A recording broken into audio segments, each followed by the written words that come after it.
Hello and welcome to another edition of the Avid Screencast. My name is Christian Förster and this week we'll continue our series on color correction by matching two shots. Now this is one of those things that you have to do all the time, so it's an important skill, and there are a lot of ways to tackle this issue. I'll show you only one, but the general rules apply no matter what tools you use.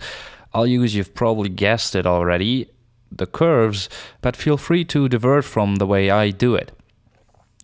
Now I have put two shots in the timeline that are from the same situation. There's a woman looking puzzled and concerned, and then the couple is kissing. They're obviously from the same situation in the bar or the restaurant or wherever that is, but they look a lot different. This one is rather warm, and this one is rather neutral or even cool.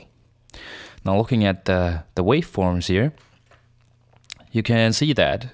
Now here is the general part of the image, which is this here, the background and everything is rather neutral, maybe a little red, but generally pretty neutral. Everything is on the same level here, all the color channels. While in this shot, we clearly have a lot more red than blue. And actually, I think in this situation, this shot looks a lot more pleasing. So this is going to be our base shot.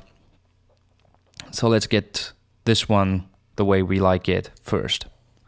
And we'll just adjust the setup and the gain. Make sure not to make it too bright, otherwise these parts will clip. Okay.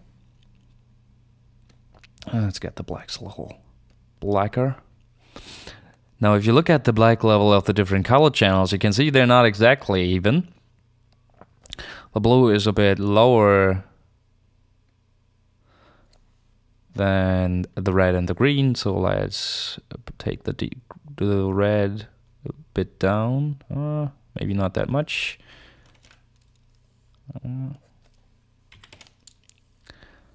And now let's check at the dark part of the image. 2018, that looks quite alright. Can maybe take the blue a bit up. We should have actually 2020. Exactly. Now this is the black is exactly black. And let's do the same thing for a white part of the image.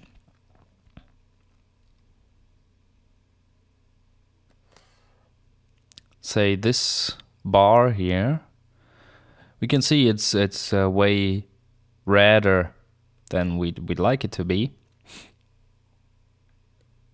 So we take the red channel down a notch, the blue channel up a notch. You can see we're changing the whole image, but we'll take that back to give it its red look back. But let's try to have the highlight be at least kind of neutral, so the viewer has a reference, right?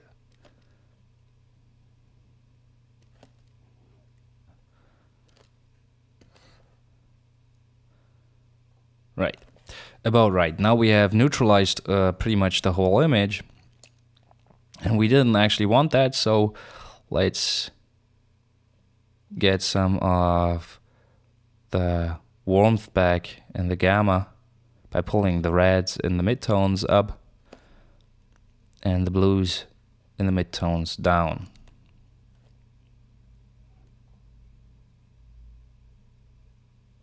Now we're back again nice and warm, and still the highlights are pretty neutral. Well, not as neutral as they were before, but that is alright. So this looks pretty nice, maybe a bit dark. So let's lift the gamma up a bit. I think we have a pretty pleasing shot here. So Now let's try to match the other shot to it. First, let's set this as our reference frame. Right click on the image and say reference current. Now it has put the reference frame here. We don't want that, so let's get this back to the RGB parade, and the left frame we want our reference to be in. Now let's get to the first shot and match it.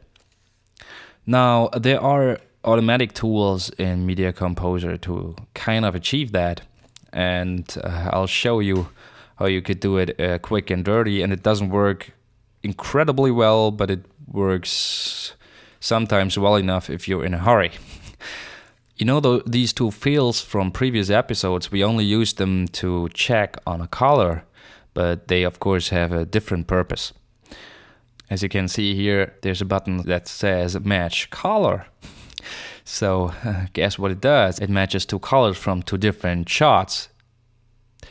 There's different ways to match it. You can only match the master curves, so basically the contrast, or the RGB, and also say natural match. I always use natural match just because it sounds cool, and you know, natural, why wouldn't you want it to look natural? So I always use the natural match. If you're in a different tab, by the way, for example here in the HSL controls tab, you have different options to choose from. Now here's hue, saturation, and luminance, and you can only choose one of them to match. And if you go for the hue offsets, you can match only the midtones, only the highlights, and only the shadows. So depending on where you are, that will give different results. In the curves tool, the RGB natural match will change all colors, highlights, lowlights, and gamma. And that often works for quick and dirty color correction, but we'll see how well it works here. So the way you do it is the left field is the color that's supposed to be changed. So let's go for the wall here. We want this wall to look this way. So the right field is the color it's going to be changed to. And now we hit match color. And boom, it matches the color, but let's say this is not our desired result. So let's undo that. But you know, you can try this and you can play around with this option, and it might work sometimes. Sometimes it works really well, by the way. Not in this case though.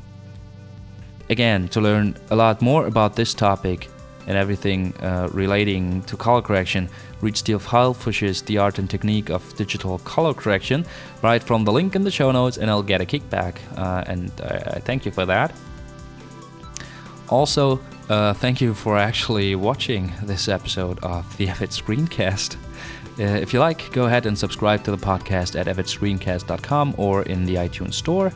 And if you have any comments or suggestions like future show topics, drop me a line at mail@avidscreencast.com or just comment on the website. Don't forget to follow me on Twitter, twitter.com/avidscreencast, and on Facebook, facebook.com/avidscreencast. If you'd like to see my professional website, check out editguy.de. Once again, thanks for watching. See you next week. Goodbye.